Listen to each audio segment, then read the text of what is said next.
ya boe Sumpaba Ebe sunima Awe fide no to sumpa Fatu Sompa TV Na ya wani pama o Na unu huarada Ifisa gudie munsemo Ubenya Abura bumu nsemo Ubenya Nyamsun munsem Ubenya Anijie munsem Ubenya Enyumpana kakuma Ubenya Yamaimu amanyosem Ubenya Osumpa dibra Ubenya Ubenya nina Ubenya Sompa TV Yabana papini su Sompa die Ema ketia pa Sompa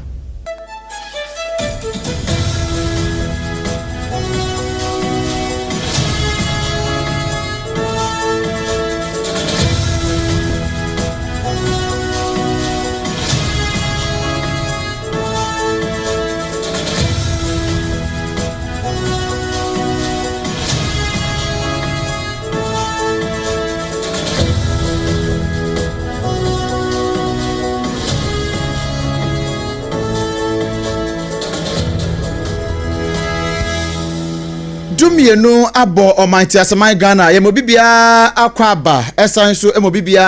aha eye Sompa 106.5 FM Accra Sompa 106.5 FM Accra eye dumienu kase no nia secure sanitary pad na dawroma waso asene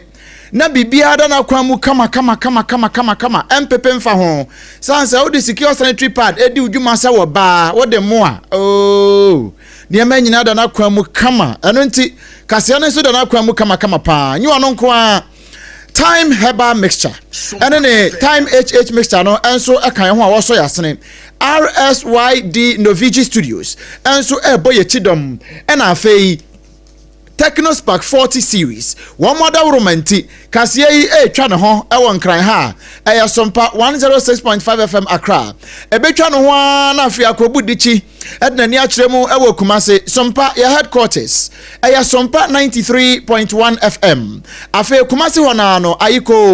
100.9 wono so jigum dendenden Adamfo pa radio e wo France abrochime mo ma hinkro Paris no ho e ho no wabutuo afi Sompa 101.1 e wo Takwa 103.3 e wo Takrade 106.1 e wo Tachimai 98.9 e wo Sunyane 90.7 e wo Nkranza e na 101.3 e wo Doma afi Shanenson se Kingdom 106.1 enso jifamu e wo Mankasim ene ne nkwado afi udi koda na so ye ginamu brika eya Sompa FM and afei Facebook nso aya Sompa 106.5 FM Accra YouTube no enso aya Sompa FM live and afei samu abetene ne no ye kruche ni nyina de akwakogu www.sompaonline.com Shanenso aya akọ Play Store ana App Store iOS ho no na ko download Sompa online and ya Sompa FM Accra ye app no wo ho den nti dwumadie bi aye di bia no ubetimi atie ubetimi so anya video e wo ho a obehwe ne kama pa enensam a de som wawie no na poso ebini se odisiani anu wa classroom ewo eye bingu a wanom ewo ne sekan ema wati nananom ensiedo no na busuya abamotene abekasa kimbu SHS asem na meken na yebakwa eye adweso ewo asante mantamu akwanhia kase bi asi ho yede mu nkyiremu bebrewo Omai posi adwumaku a wanom wobogoso eden sembia tujwa ebra wanom ne akronfo tachiamoa eyintamso wo ba hima ba ko na ekasa kira ban se prosifo wo mo ye adwumade ne panti aban eye ahye wo mumfunum Abusia pani bi esuo na wasene nsem enesen Western North Region so coordinating council no wane akwa asetena wane ko ya ensem bebre na apia free mu wo bi my so Russia mrashe bedwani pani pass ene Ghana hanka ne one na ya president na sam na make President Vladimir Putin wakasa afasesei enkasa ho bi a wanu mudi ensem no ahodo bebre eka wenum ho na anuanom banu yaje adwa ya yedi mu nchiremu ebrewo yanum abeti yanka okase mu no eyemme obrempon na kwaku ampoma minimini aba abena badu adepa kofi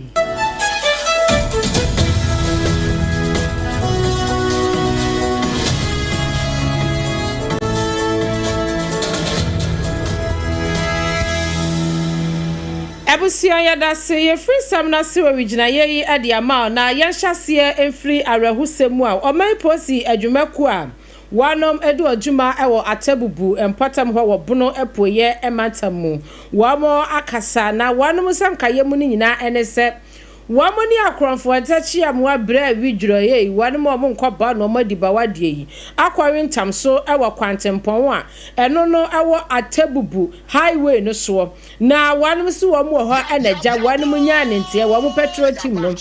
esa akronfo bi abebo pampim ewo atabubu highway no so na wanom edimirikatente kopiem ho ma bra wanom ko na kyerese akronfo no de wamo bai pa de okuta AK47 wokura bi de okuta sika petretwa mu wokura bi de okuta ajan wokura bi de okuta wo mafunu wokura bi na kyerese recruitment ekura wanom na nyasam koto omo kyan sojafo na yei ana eye o my post adwuma ko no omo so esansi ade omo akwantete yase na wo mo nim kwan ya yemfa so na fam ni yenshutuo ekwan ya fa so yetimi huri ni yesensen ho ni yeshutu na ne wo mo skills nyina wanom so wo mo daadi ho enam so amatuo no na kwata akwaya exchange we to di maya we di maya we to di maya o na ne de agi di makum no na nu afri post adwuma ko a wo mo atabubu eye petrol team ni mo na ne agi di makum akronfo mienu wanom mienu kna na agi shimpo wanom anka bie na sabre ya me no ka say post adwuma ko na wo mo atabubu no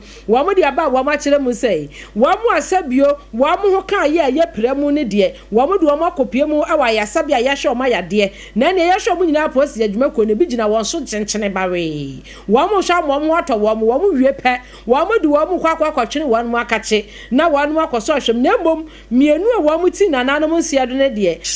wo mo akopa bia ekura mu de wo mo ahye hodadadadadada na wo mo ba mane sei eniema wo mo nya ne sa akronfo atachi amra bra widwura ye jam uniform no ho wanom nsam ni bie wanom si wo mo nya eye mfidi a sabio ye didi awu wo mo nya se kan wom afa wanom nya tuo bie ene de aka ho ebra sompa kase ye ne wo mo twetwe nkomo no mo de sansem nyina eto yanim omo ba adwuma yampene wom na yapene won no na de ne kiremu ewo awrehosam ba ko a eno nso asie ewo asante mantam emu wa asante mantam kropon ba ko efe ne se edweso awrehosam a efiri ho ba enya nika kura abantia ba ko a ne di adodo na dinnim na ne odu efiri kwa amo ede kwa akosi edweso besia ase ede fa kire wa o ane onim ne pa dodo ne edi a ondim no ane alligator ane oba alligator osesia na alligator ahwe ne kwa wahwe ne kwa fikwa mu anya sem kuma ane se bulldozer bia na wo pese wo fro low bed ibie na ja wo kosi suboko ena alligator yeso mo hwe ma chimame na wono na ehwe bulldozer ne kwan na ma no na ja watimi afro akọ low bed ne so ya ehu nya ne se bulldozer ya ti free na ese dibrika ya ba sa alligator na chire bulldozer na side ho just wadane ne ho a wo hwese nko bepe buo bi kura mpo na nka ode akwa to no choko ena anye ye ti free nya se akoya alligator fonfram na ya mane boni ba bedudu ho no wone wono mu a na wani sam bi ebonkomo e ma wo kire mu se kire ye me de reconnaissance kwa me security personnel ewo zonda group of companies na any say ewie kakre no your cars here dey ton heavy duties ewo ha ntina long bed baako ba be fa heavy duty ni baako nti wa park wo the side here ya nti guy ya say bi wo wuda hoyi ono na o direct broni no amane de machine afo long bed no ti all the phone ya osisu kaka ne hu ya ne say long bed no at free machine kese ni siso me once na we no gina long bed no so o gina so ma direction dada nti at free ni nyina no gina so nti at free na ye hu say abebo ade we mu no pila no ebo mu na e kwale ya gina ma we ni so nti ese ne hu say nipa na ma direction no o sheka na se nipa na no mu ma direction no wa no sheka na se ni awonu mu ko bra wo na koso ahompafen asem na koya wura ho sempa busia sa ojo ne e wo Facebook ne so a na obehunu sempa enya nika na sabia na wuni ani a ode hwe ne ma bi se nu ya na wanya ho abotre sanse moja na no odene enti join ne e wo Facebook aya SOMPA 106.5 FM Accra SOMPA 106.5 FM Accra ne ekoso ya dansini a na ni tua asem ne mu bie wono ekyekye mu chi amane boni ba wa bedu eno no Abusia ya da so gyina mu awo awrahusemu awie die nsem we de nam no ebi mu nya de kra na enrampo na eja na egitre hapa awo social media ne so abefo ntentan fidie ne so a na wan mu kire mu se abamu abako awo no ogentete wo yesuku ni disuani awo Kimbu Technical Secondary High School no awo Accra ha ne din ane Abib Al-Hassan na abamu ayidie wan mu si akoba ya woti nananom siado ene se wanum wo classroom ja said ya akyerɛkyerɛfo na bi obo am se free period ebu am se yama break na nia mo frɛ wam gwa ne de wo twɔpe de wodi nkomo wanum ya ne se mentimi ho ase bi asɔre wo mrante wa ne ntam wam ya ne se ba ko firi hine na wase woni menua na nya asam wona ne menua na nya asam twɔngon wa wone sekan na Adib Al-Hassan wati na nanom siedo na busua abamontene kasa wanum kasa na ja opani a wodi abusua ni nyina anim ofa a wono dina wanum nyina anim en wakasa ora Abdul Salam na wase dia ye wanum yakra ne se ebra awrahusem yi ba ye enka suku no mpanimfo akra mpo enkwa akwada ne se bia na koma oman posi adwuma kono esa posi fo amfa ne hye wa kache na bia sempo no wonya mfinhia du nwotwe sadia mamra no etia no kra mpo a enkwa mmofra nso bia ye ho yamfa bofra yi nkɔ ho na nka yenhwehwemu anso wo mu hwehwe na mom empanimfo no na aba school ho anaso wo ma fio ebebo mo dakena na dakena ya wanu de bam wo mu ni nyina wo mu de wo so wo mu nka hwe wo mu justice esan say wo mu ani bofo na atuyi information ni omsi omutinima ona oba ho no na oka chen say una odi minuani na oyi sika no na odi won omudu won enti school bibia because you are muslim and by this time I say you press pe body no akosi but it's dey be you are not rushing you pe justice adia ni parents wa aba ha no pimpini phone na adia pe no mu fa akola no mbra ye fa akola no ma police adia wo ho no e kire ye beka dia wamusi wamunsie wamadehia ne they are not in hurry wamun ko babia one mo per justice yansa sansa wamudu wamani tu form no bibi sa esipe wamunya kwayi wamudihie sie ya na asam na asa de akwakoye foolish case bi enti wamudihie ne da so hye su kotwe adaka mu a one mo twen se wamu behu sade asam no ebekọ na ofa ekasa wie ya pe upiemu awo small honorable mechere assembly member wasuma dishia wanom ewo Latebi Okoshi electoral area Orua Adib Hassan na se Orua Muntara Wahab wano okasa ye ene ono so akire mu se wano kra no wadwene eye mpanifo wo mu Kimbu technical senior high school no a waso wo monte a wo mase wo mu se school mpanifo yi wo mu wa evidence bi anko betimi di aba anase ade bi a wo mu de beboa na o man post adwuma kono wo mu hwehwe mu a wo mu ye no atumi akoyie enso se de o ma relax BBC. We deliberated on the way forward, but from observation, I mean, say school authorities, you know, am I a little bit slow with senior because they have some vital information. I say the police so that the police let me continue investigation. But instead of giving it to the police, you know, they have become slow. Small honorable assembly member ya wasuma deshia one more Latebi Okoshi avato empesia so onenya for Muntara Wahab Muntari Wahab na ono so ene SOMPA kase etwetwe nkomwe na wasansam kro na mu no na mrase wadwani ya ogina ho edema clote kole abato empesia na so ma me warukwa de oyo benfo Ezenator Rollins Ajimai wadena no ato asem ni bi no chesa asem we pa de eya asem we bokotodwem ebosremu pa no nti wono de wo kan de ato se prosifo mom na monto a prosifo mom na monto na ne yesu mu ye bia no wamonye se ne ebe ya de atentre ne ede ebeba na wose wo chese wote sa asem we se pa no wose batan ne nsurumu se ne mpotam pa na bato mpeso ya so ne nipa betimi afirifie akọ sukuu mu akodi enyambransem se etie sukuu ni ono te classroom ne ya no ane se na amene ana yatoto ne sempo na hye se ne sen ho nti se obetimi afirifie abowura senior high school se ono ede tumi ahye ne nsem akwakokum obi ewo sukuu mu hode wono ne mpotam ho nyaade aba so kora no nti wo kan de asiso akire prosifo se enimanimu ye ansa kwana prosifo bam no wono semra sebedwani wo kasatia so bi di mra be hye ne nsem empo sa akwada no waye nyambransam kura ebro so se den kura no a eni wo kwan se wo utimi egina utumi so ebowura sukunum kwa sa ade no ena na esi ye no eyade ebo man panti wakwanda mu ne edi kan afei wode asodie ede mabambofo prosi 43 se wo munye ne ombetumi bia ema tentre ne nya adwuma na nipa kura odi sa bone na odi sa nyambransam no wo montwe no emfa no enyina emra no ano wo enwomesuemu nsemu a ne yeda so a yegina na adehye a wadom ewo ache so afei aban nipa krom kuku krom ana afei kokoo krom sa ekrom yensen senan ne nyina ewo ahafo no south east krosi ne badwanem ewo asante emantamu wanom sesese ne de wamo abre wamo sankwada no etimitwa kwansini bebre ansanda wamo akwa adesua demo akwa machachirefo achire wanom ade gise wanom nante long distance bi ekopiemu ewo biem so anase fufuom ansanda wanom akwa kosua de wanom sei sa en kwantintin amofra ne kwani nyina no akwala bu hanom obekọ no wabre enti watsena classroom anu asase no oda enya buapayo esanse kwantintin na watwa no anu odin obi so obekọ na ne hu fifire pa na tade afọ this wawura no wachim asan wahye ade atenase asua de sese ne de ade hye ni kirem se wanum abre wom se wohwemu akoko pa wanum di free potam ho eba eye akuro kasiem ema ekwa mansan dwa so pa etiga na anim anya asam ketwa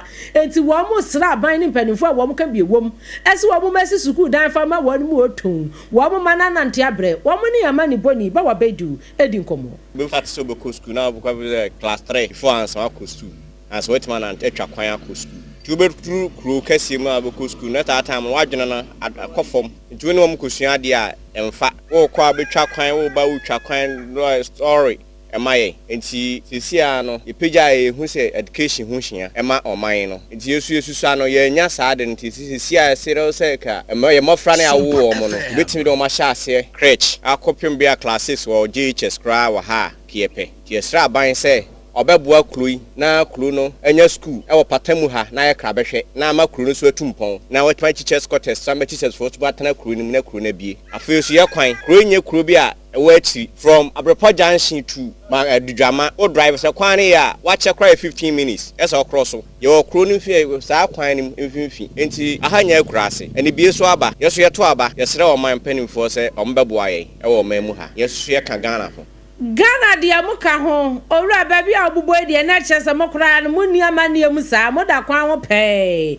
na ebra ya mani boni ba wa bedu ene adehye bi atwetwe nkomo wieye no wa hempopra wono owo abani pakurom owura Steven Kusi wono so adano di sam atumu kire mu sei eha wo mu o eha wo mo pampanifo hwei no meye bibi mfa ho pacho achi so ye klubi a no anyine ye titi club ewo but school ni ha eha ye pa ema nkula no se omusi so kura no a nse ne moda ken na yi abu no parent bi nkobi omutimi nyine eduru bi ansa na omahye school na se nam se ombetwa kwan akobi mi so ani fufu ni ntino e ba sa na ha adwen emre bi atwam atos na o abi school bi o na Fred Hope International School ona na ode ka ebefa nkura no ewo ha but enam kwan na se mi ntino ko fa ka bi akura na ka ne mpese eden yama ya hawo esu na yesu so mo asem nya e pa because nyame nchaade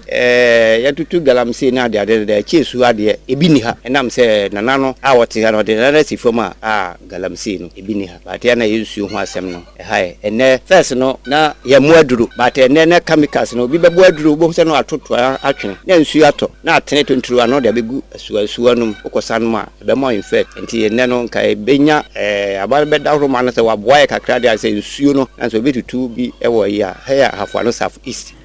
enti no ahafo no south east cross ni bedwane mu asante mantemu enkrom to abesendan ya chieso abani pa krom kuku krom na koko krom wanu mu pesuku afe wa makwan nye wa mu nsuo nso nye empanifo hwe ni entwa ye nimfa nkwohwe wo mu a wa hepopro a wono owo abani pa krom owura Steven Kusi eni amani boni ba wa bedu etwetwe komo ya woto ye edemane yen na ye to ansam ne so na de ye ni akyeremu ewo emfinfini mantammo yakwa akopiemu ewo abura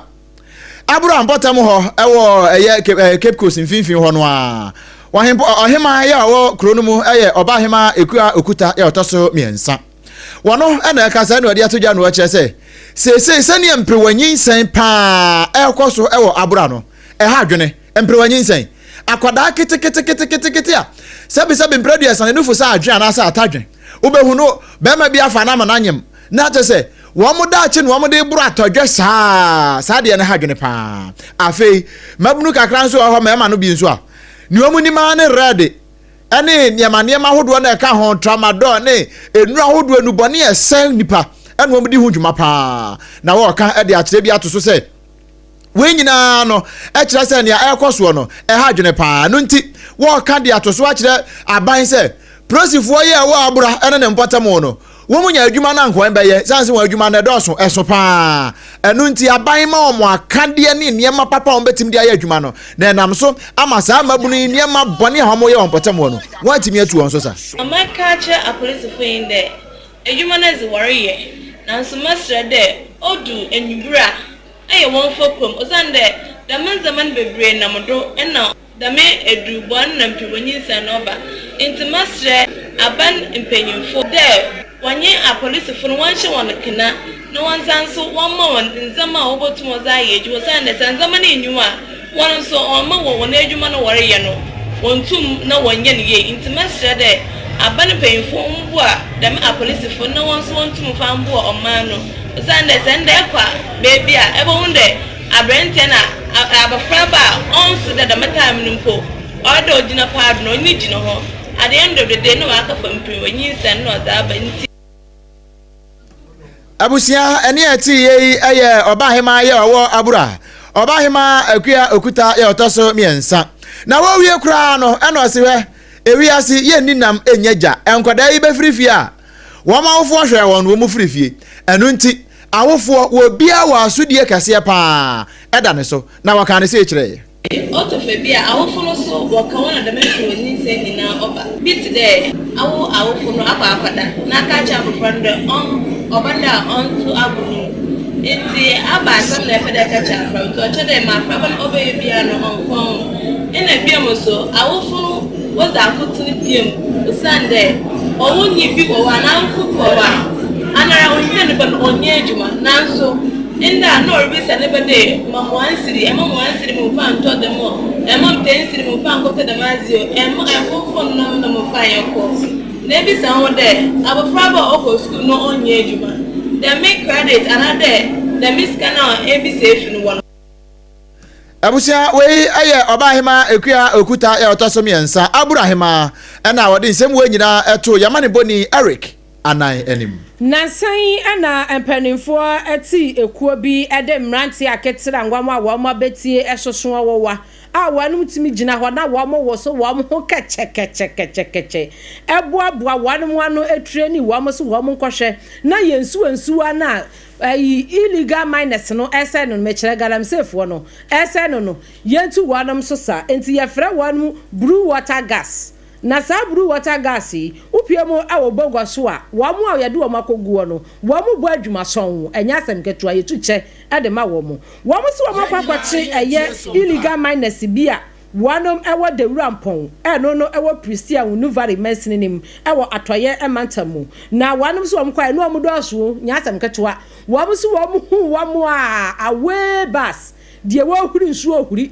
die wo huri ayi enwura ni huri na wanum so wo mo kwanu mo refi se wo mo agya mo pompe machines ni nyina wonsuo ni so na wo mo so hwemu a ensuo ba ko bia no ewo univari important one madone manse ne champe wo mo di wo mo pompe machine wanum di wo mo small china mfidie yi akwaguo na blue water gas se wanum di wo na ne wo mo so ma afa boga anya soan kora wo mo chi bi fine enipa besa nwotwe wanum nya wo sisi achi aso no mo maka de wo mutupi afagyan na wonu wie ya no mo se si ya bato ya niam si ha pa se e no mo twa ja to emu yi we Facebook no so SOMPA 106.5 FM akra behwe wonu ensuo na nya ye bika enti ensuo ni be ya bruda na mo wie ya no mo twa ja atu wanu mu fidie nu mo hye no na ebra SOMPA kase ye ne wo twetwe komo na opani a wada sa bogo so blue water gas na no eyo owura Alan champon wani yan edi komo no se adwuma ne de wanum ebo na mom wo mu hia mpanimfu a wanum ka biewom te sa hemfonom esanse baabi ho mo obekwa no ukwache wo mu abi wan se wo hini bi asare na ne kapo gu ninsa ubonsa ne chacha watiam no tutu ne ntuma egu no aba na he na nkamu he wo de mu yanka ne heya wanu sisa ne de ha adwen ayesa nsuo na ni timi nya bruda de bia ebeye kre kre nsuo a na kosoa na essay yetoa ensam ne so na yegina mu ewo bogoso die na yenwura mu ewo Western North Coordinating Council na yanko wie ensam no kakra wo ho na wamo akwa asetena ama me ne wakasai wamo council kase no wan ya pa no denden a chesesese wamo babo adwuma se brika na wamo guso ya wamo asetena so na wamo ebo nkomo sa e wamo conference room no e na Western North Regional Minister ya wano kro ya council ne pani pa ya oda no odimnyafo Wobet Petty Brentum wojina simpios no wakasa no chese oh no kre mo apiafo empanifo a mo yeye anasa mo keka mo hobo mo ma kansri mo gitu mo samba baso na afa mo ye adwumaden pa ede aboa no mumuni adwuma. Honorable Chief Executives, permit me to congratulate all on assumption as council members. The task ahead is down to that we pray for higher grace from above and strength to oversee this task. We will work assiduously to make Western North region a better place in terms of development. Nanano, ladies and gentlemen, the mandate of the council as stipulated in accordance with Article 255 of the Constitution and under the Local Governance Act 2016 Act 963 as amended as follows. 1. To monitor, coordinate, and evaluate the performance of the district assemblies in the region. 2. Monitor the use of monies under 8 we have allocated and released to the district assemblies by any agency or central government. 3. Review and coordinate public services generally in the Abusia ene ati ye odumnyafo Wobet Petty Brentum na wakasa no ene wo chese no kre sa kansri a woma bie wom wa asudie pa na wa asudie ni bie ene didi suyi. The approval of the bylaws of the district assembly the region subject to their consistency national legislation. B. The provision of backstopping support for the performance of any function assigned to the district assemblies the region in respect of a particular assembly is deficient in terms of skills and workforce. C. The oversight responsibility of second cycle educational institutions and regional hospitals in the region on behalf of the ministries of education and health respectively. D. The resolution of any conflict between agencies of the central government, public corporations, statutory body, non-governmental organization or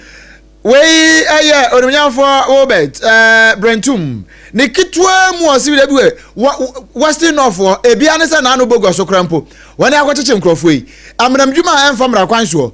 sai kro no ne oman ne nyina no nti wode kakra ebeta to see. Presiding members, ladies and gentlemen, I would like to elaborate few issues on our region that need to be looked at. The activities of illegal mining, popularly known as galamsey, in the region have posed security threats to both aquatic and human life. We are consciously collaborating with the various stakeholders and security agencies to clamp down on their activities to ensure legal and sustainable mining practices. Abusia ene ati ye Western North Regional Minister onimnyamfo Wobet Petty Brentum ena wode nsem we nyina atudwa no na yemfa nsem no enkopie mu ewo amanone wa amanone nsem mu no yekogina mu ewo Russia ena afi so America wo montam na nanumu ho ena ntokwa chane ya me ne wakasa ekura ntokwa no yenwie ye eda Russia ene Ukraine for entam ya Russia mampani Vladimir Putin wasi wano wa maga bakra manam so ema Volodymyr Zelensky wano so say ne saade ono so miane tadu yabu pa mene wo kasai America man Donald Trump da no wo kire se esese nia ekoso no wano afre Zelensky afre Putin ama Putin kra de wo ba no wamra nanim ama sese apie ni trimu nyina ama obi ehu sampa wo muna na nam so ma Zelensky crowd on there why you obetumi bia akeka ne obeka nyina ria mo onim sa asumdua bua wono okwa akono no a ene so mu ya say Russia for asan to bomb no ba kwa asan ba wo mpatam wa nam so ma asan kofo ye ne kra e de abra we nam so e ma America mampani Donald Trump che say what the sanctions kase pa mo what betum say wo ma nyai 1 2 1 3 say wo ye nyai ne on ye na one of the sanctions kase pa e no de ba beto Russia for so e no nam so e ma Putin che say wo no apetampe water beating stone osu abrobo what the sanction to nusuo one fan to nusuo ne awaka so obeye no a eno obeye Ebusia yenyina yeso na original ye pramto brekasia ye de sumu free sompa 106.5 FM across one yemuni ko mu say epen fama safi na waso wafidia ensemo ayedidi wontua no bi ni say ukopie mu e wobogoso a brew water gas ya yede wo akwakogu anu no wo mo akwakwakyere illegal miners makomako nwotwe wanu mu so ebi adwane na adehia no so kire mu say wanu mu srempanimfo wo ya chi wo mu ane ya tutu ya chacha mu abaho no wanu mu hwe no wo mu senfiri hu alligator ehia de kwafiri kwamu wo e wa adwoso bra na wo direct budoza bi na budoza no eti free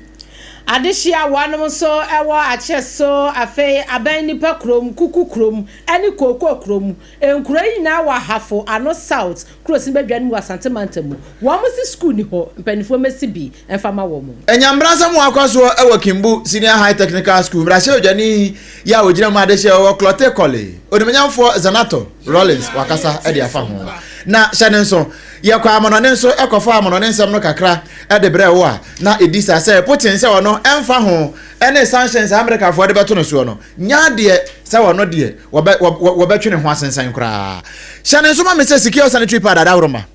ano ye de kasie yi ebre wo secure sanitary pad no eye ahotetam ya ma wanoko womo ebusumi sa no so mbu omonsa no a eno a efie ha ya nya problem nyina gina secure sanitary pad sanse womo de ma na wo fie ha no one de mo ne kama abake be ka kirew we wo de mo a eya afa no mega efire nim kosi akire ba bia da din so secure sanitary pad correct one ene ye di minti e de afa mfimfin eno nti eno siesie ma ya num no waba no ne manum ho no niema nyina be ko yie saa e de amano a na ye secure sanitary pad e na wo use we na bia etimi aye fine ba bia e ton pad ahodo ni nyina no benya bia ton pad to ya no asene so say kumasne ne importam no mama excellent cosmetics wa jetum wo ho denden di amanfo no say open ne baako ana open ne mienu ne dodo mu no ni nyina obenya bi ato ho wo adum pz ena afei kwada so extra taxi station ho no ano ho nso so hemani mu ha pa bibia ekoyie pa ewo ho no mo elinti na abomodeni na wage numbers ni wafre na bibia nso etimi aye fine 0243 862 158 0243 862 158 mama excellent vejo so na nkomo no etimi aye fine time herbal mixture ene ne capsules no eno nso so eya no apebia to we time herbal mixture eya apebito sa aduane ena wuntimi nie wahu loss of apia tete niema nkoyie mfa mawo mepacho aduane si ho a ya memfa nsa ngugum de bia honam ye oya malaria na age waboso mepacho hia time herbal mixture mepacho se onso jonso a wote ya opa ewa akire wodi Johnson e makra be ma na waba mpamu niema nkoyie de bia na wo predo mepacho uhia time HH mixture no ne papa no obetimi ade aboa won niema penfo bo makoda no fo na akoda wonya mfinhia do miedu obi aka bia etimi enombe KNG herbal eno ade nroi ba ye wo se bibi chi wadwen ya na wafre no 0244 417669 0244 417669 na fe one no abo enkomo wa pedo atu aton no won so ya afre numbers no RSYD Novigi Studios mepacho ho ena pese otwa skate papa o pese ye ma o cameras abetim de atwa skate no a photography filmmaking ena directors and creative directors no mepacho wo pe enfidie papa e de ye odwuma no a eye RSYD Novigi Studios e ho na eso do na kire o birthday no ba ubeye photo shoot me pacho fo ne kire mu ho ya wan kran mala mabase first ekokroko street hono an ye butuo gia number si na fra ye ntam so na ye mo a why 0574 715 778 0574 715 778 and 0303 974-822 0303-974-822 yabaje oso na bibia nso atimi aye fine dem mo frɛ na sɛ nye Technospark 40 a bo se phone kita o se ya behu ana fonyo na agensem obetia ni kurom me pa cho Technospark 40 series no se nipa no wo out of coverage area krampo no a etimi twe ne ba ama atimi ne kasa owie pe no asan de ne kɔ se wo twa mfoni na nipa ne gina ya na gina kwasi manim do etwe no utimi zoom no a de ne begina wanim na afa watwa wo mfoni wo wie pe no ano no asan de na kwasi bia afa no camera no so sharp correct one pa ya nkeka wa bia eni ho me pa cho ni ayade ahyem ba ko AI technology no ekoyie pa ena afi noise cancellation system we de aka ho ntin ni ma nya de na kwam eto nsuo ma eye waterproof eto evutro mu eye dust proof eto gemu a eye fireproof bibia de na kwam enu ntie ni manimu yai kona kope Techno Spark 40 series ni beto na entime emu apa fa di udwuma Techno Store se atwa ho ahia e wo Ghana ha ba bia obenya bia to na no ya bi enkrobata ba ko wasakre me pa charge ye number si taw na fra ye ne amfa de emre why 0303 980 205 0303 980 205 and your social media ne so no Instagram Techno Mobile Ghana check it out and TikTok no so Techno Ghana ne yemon komo ewo ho na bibia so entimi nye fine o messages kakra ba ye no Hajia special local foods adawroma Hajia special local foods ye bekenka messages no de ama na se wo pa aduane papa na akoya memene dai bomodin bowura hacho atomic kwan ne so no a ye ne transition na ebo ho ewo ho gi numbers bia na wontimi ma enkwada no wofie wo ye busy gi numbers ne ye yan fa aduane se ne ye wo pe no emfa emre wo 0246 359-921 0246 359-921 na fe oni yemon komo na yemfa ebi emre oda bibia nso enye fine o messages no aba no ebi ene this way Facebook messages no me hu osaikofo eba Facebook no so na wase medin de Philip ose o hyeyen ewo search duma se France eno ade arupre ade ato ho eno achro good work enti no cycle ya kenkan message no comments pillar 2 wasi give Bawomia another chance wasi wo ka kire ni nuanom MPP ebusua ni nyina se wonum ka wo mo humom na wo mo spread the gospel no na wo mo ene edu akira ena Ghana fo ebeti ni yie na wo mo so etimi ama Dr. Bawomia another chance na osi enchia shronko enkoma Hajia Safia Mohammed, next MPP National Women Organizer, and afe Adrenkesiye John Buedu, next MPP National Chairman. Komesa Pillar 2 dia wono so odeba no. Nana Benny Thompson was say why is it why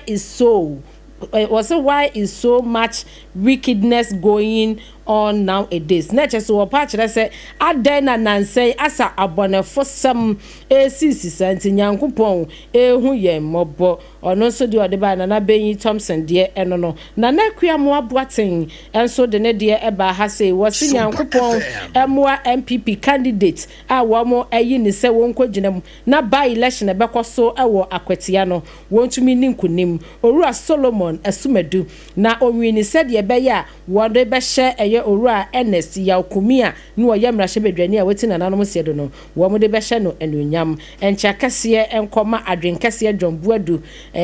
chairman hopeful MPP and also edie enono na wesu afri engineer Bashama so ewa ha say wasi say ni die amagana S3 wasa amagana S3 pa Amagana Esre, under the leadership of President Mahama, was saying greetings to Honorable Grace Ayensu Dankwa, Deputy Minister for Health, alias legendary woman, and Captain Kwasin, Director of Takrade Port, or also the hour de Ebaye no. Ishmael GH, and so I have also SOMPA News, no size. Now, you abrimpowe, I chimbu did me say, man, can but the about na winu you can go kuro so mi hu di Basildon and a USS nso ye Basildon USS nenka ho and I can make the Basildon S na menka ye ho enti no ya chimbuadi ade ni die free Basildon UK and what de buy was say enchia shonko enkoma Catherine Aberema Afeku incoming MPP National Women Organizer and I want so de ne die buy piaga and so Hanum say was where is 24-hour economy jobs Mr. Mahama wono so say misa wo bisa no Facebook fo ni nyina yadamu ase na Safway birthday sonko enko emfa emami ankasa madamfo mi colleague mi bibia mi mate ba kope Ike enra nu eye na wodan Ike edini juma ewo Bayport Savings and Loans PLC Bayport Savings and Loans PLC dunkwa ono fe branch one manager eno gina ho no Ike nyakopon enhirawo na onyo kese no ma won free adomu enko adomu fa kwanya kese so ewe show happy belated birthday Mr. Donfe Osuochiao Mr. Donfe wo. Mr. Donfe so. Mr. Donfe pacho mejo so far. Asi bibia be fine. Mate. Eni meshu wani mu wai mate ase. Eni anu ma te yenka eyemme. Obrempon na kwaku ampoma. Meni aba.